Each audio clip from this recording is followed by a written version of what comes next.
Hello BookTube, my name is Elizabeth. Welcome or welcome back to my channel, Book and Books.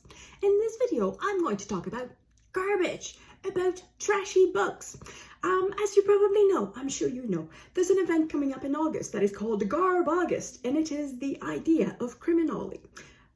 Link in the description box below as always.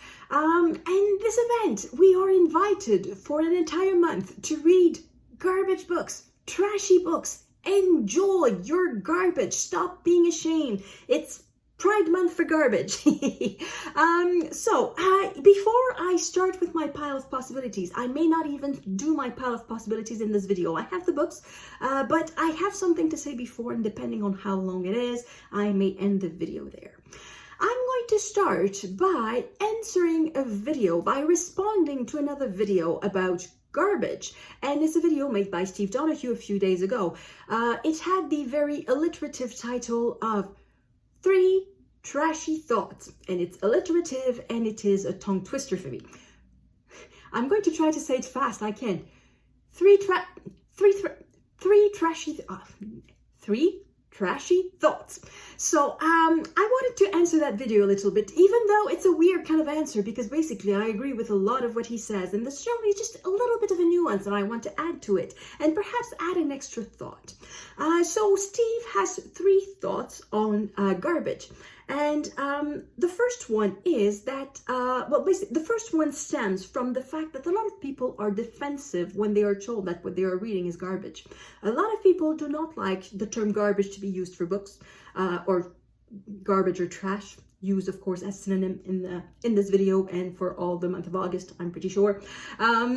So a lot of people don't like that. And I can understand in a way, because I don't know if there's an explanation for that, but it reminded me of a video that I saw by the comedian Stephen Fry, the British comedian Stephen Fry. I tried to find it on YouTube, but there's just too many Stephen Fry videos. I haven't found this particular one where he says this particular thing. Once upon a time, for some reason, he was talking about differences between the UK and the US. And he gave an example of a difference that you could witness easily between the US and the UK. Imagine that you are at a dinner party or barbecue and you have a conversation of some sort on any topic, but a lively conversation with someone else. And let's say you're talking about, I don't know, politics, sports, doesn't matter.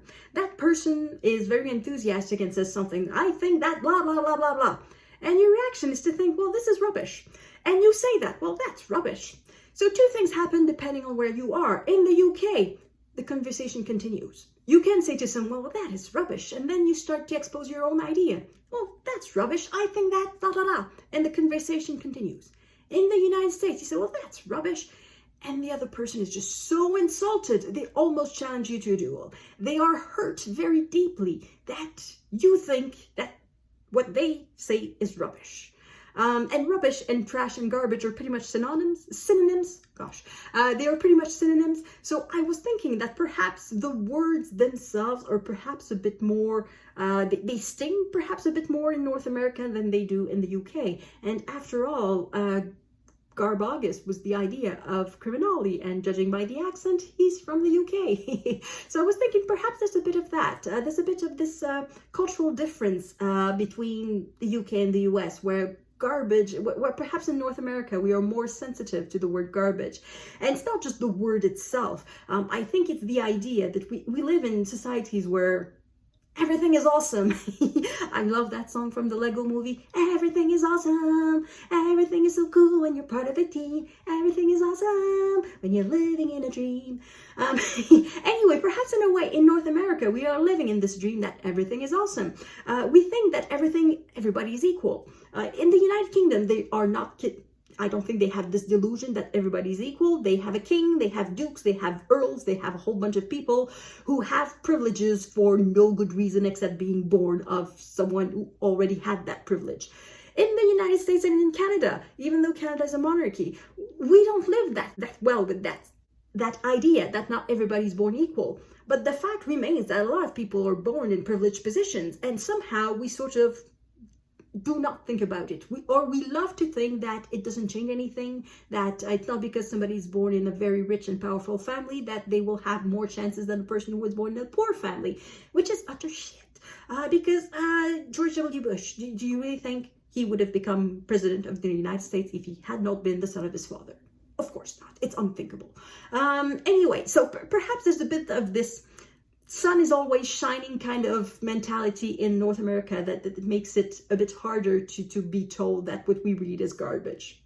So that's just a little something that I wanted to put out there. I don't have the definitive answer, but I'm thinking that perhaps maybe there's that. So that could be a cause for the defensiveness of why people tend to be very much on the defensive of when they are being told that what they are reading is garbage.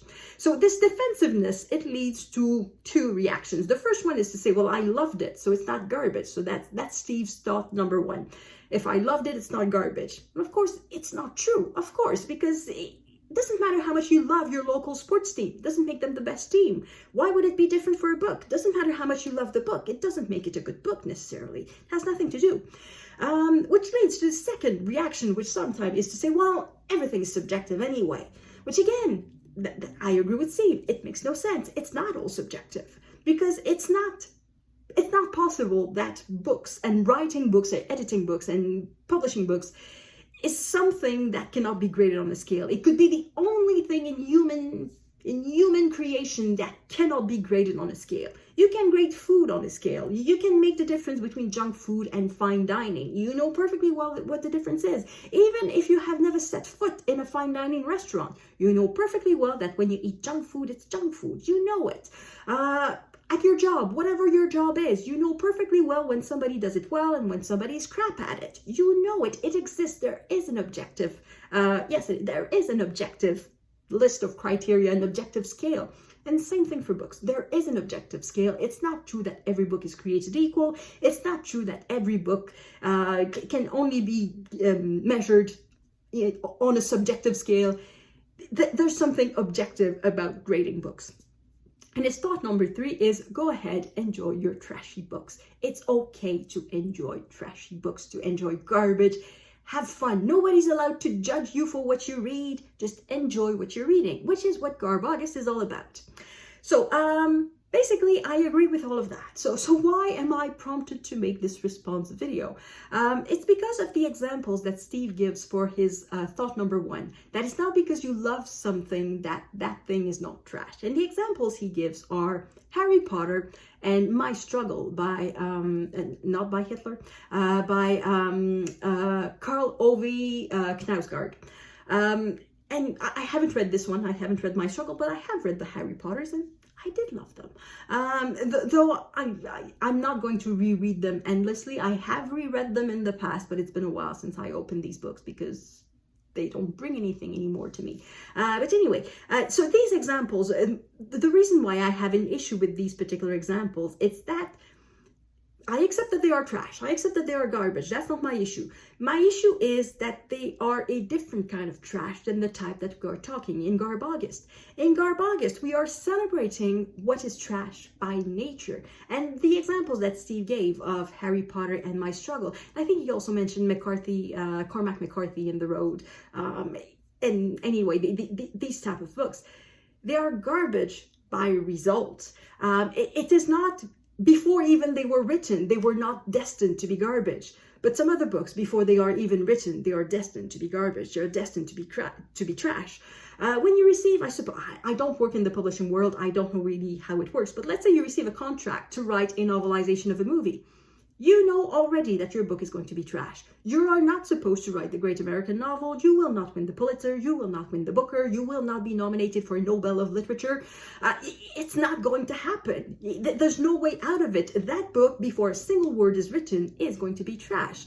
And the consequence is that before you start reading a single word of that book, you know it's going to be trash. As opposed to the ones that are trash by results. These ones, it's because, well, the way they were written, the writer was not that good, or the publisher was not that good. Perhaps the idea was not that great to begin with. It could have been something great, but it wasn't. So that's the trash by result. And that's the one that stings the most. When you love a book like that, that is not meant to be trash, because most people who read, I don't know, cheap horror and Harlequin novels and all the books that we are celebrating for Garbaugust, most people will admit easily that, yeah, these books are trash. These are not great works of literature, that they're just for fun. But it hurts a bit more when a book that perhaps maybe could have been great literature, but because of the result, it's garbage, and then you tell someone who loves that particular book, it's garbage. No, it's great literature. That author is great. Well, perhaps that author wrote great books, but that one is garbage. And that stings a little more. And then again, perhaps it stings more in North America than it stings in the UK. I don't know. Perhaps, maybe not. I don't know. So the garbage by nature, this is what we are celebrating in Garbaugust. And what is garbage by nature? Well, as I said, it's books that you know before you read them, they're going to be trash. If you want a comparison, well, I said junk food and fine dining. You know perfectly well that the difference between a Michelin star restaurant and a McDonald's, you don't need to taste the food to know that there's a difference in quality.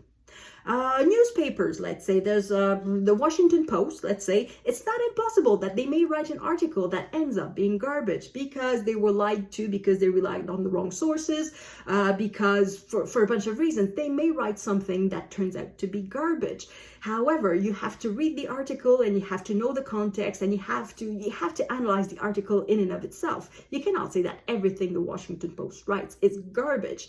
However, the National Enquirer or the Weekly World News, does it still exist? You know that these things, it's garbage. You don't need to read the article. You don't need to know the sources. It's garbage. You know before you read it. So that's what we are celebrating in Garbaugust. And I think another difference between, well, I don't know if it's a difference, but it's a question that we could ask, that could be explored. Can trash by nature be ever elevated to something else? I don't think it's possible. I think trash by nature remains trash regardless of what you make of it. It's unsalvageable in a way. So I talked about Harlequin novels. It comes with a very strict guidelines. Here's what can happen. Here's what cannot happen.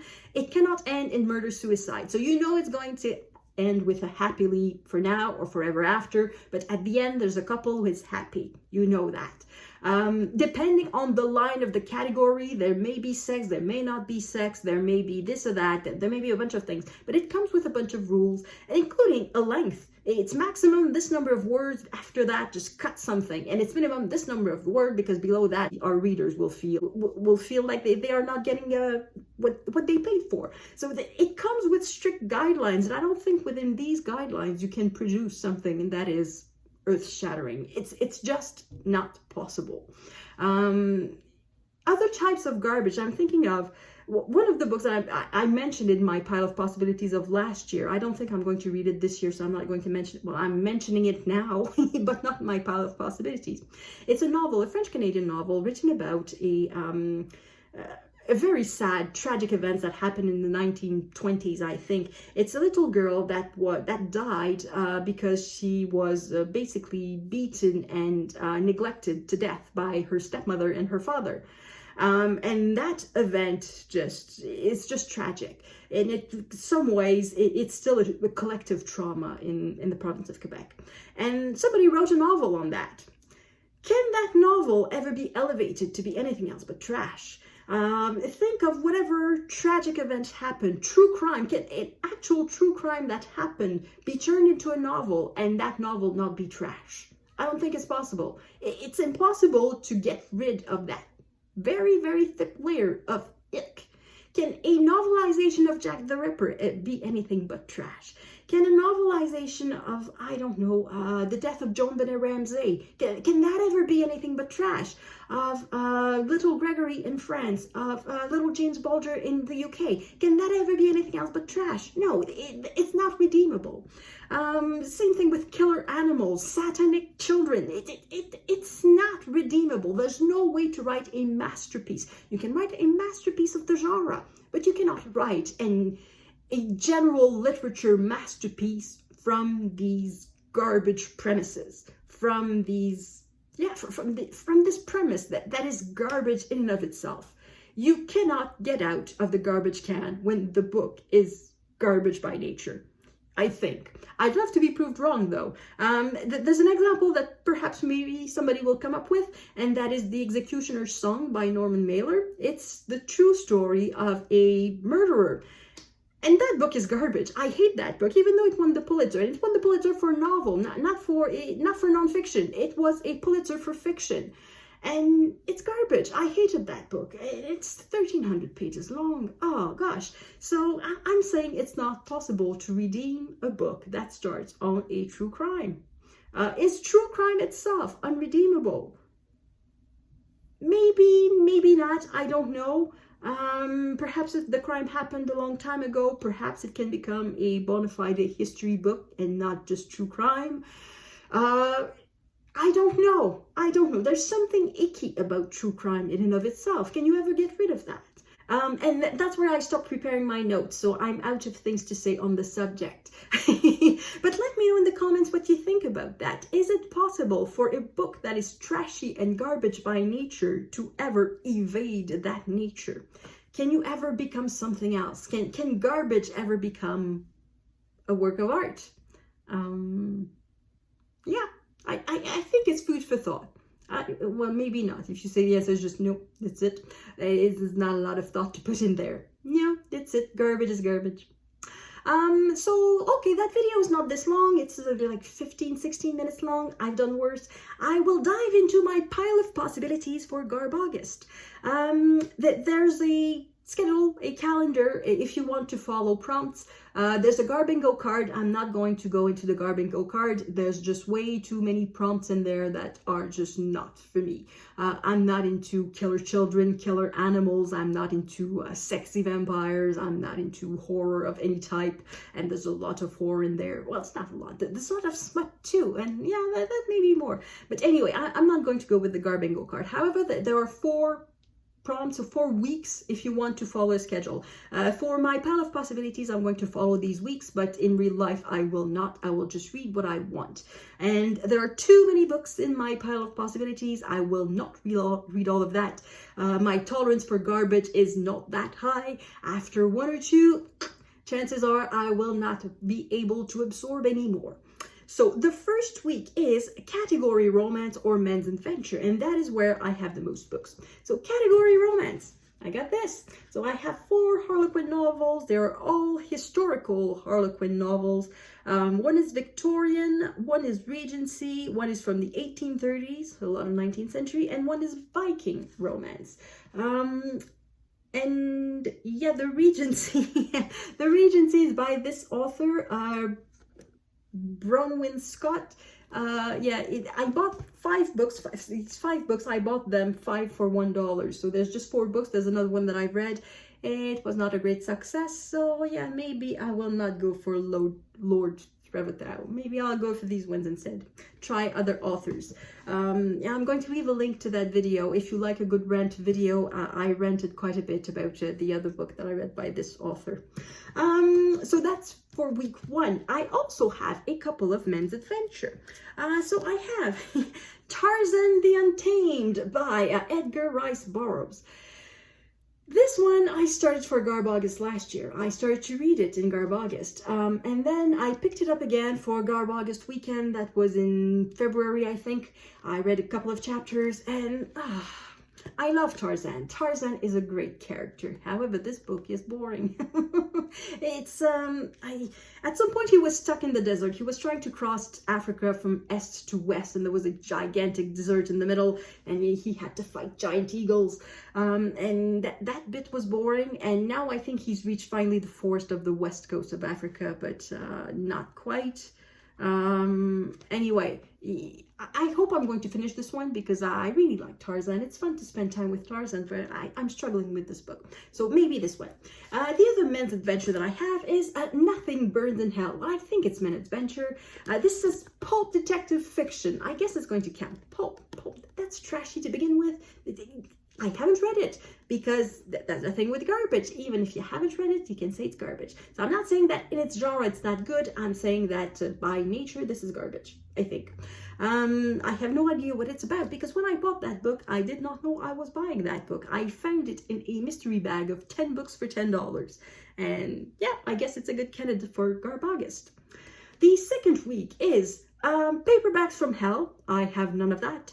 Or Vintage Smut. Again, it's going to be the mystery bag to the rescue. Love Child by, ooh, that's shiny, by Patricia Coughlin. I have no idea. I don't know who this author is. I don't know the content of it. So I don't know if it is that smutty or not. I know that it's vintage, because apparently vintage was defined as 20th century. And this was published in the 1990s. So this is a romance of some sort. It is set in the $1 million seaside mansions of Newports. And there's the privileged few and their servants. And there's relations between them. And there's a secret. I bet the secret is a love child. That's garbage for you. They tell you exactly what the book is going to be about. So that's another possibility. The third week is novelizations. I don't have anything like that. Or books by famous people. And again, I don't have anything like that. So I went to the library and I found a book by a famous person. This is a romance, because as you can guess, that's where on the garbage field, that's the side that I play on. It's the romance garbage side. Her Heart for a Compass by Sarah Ferguson, Duchess of York. Is it really by her? I wonder. Let's open it to the first page. And it says Sarah Ferguson, Duchess of York, with Margaret Kay.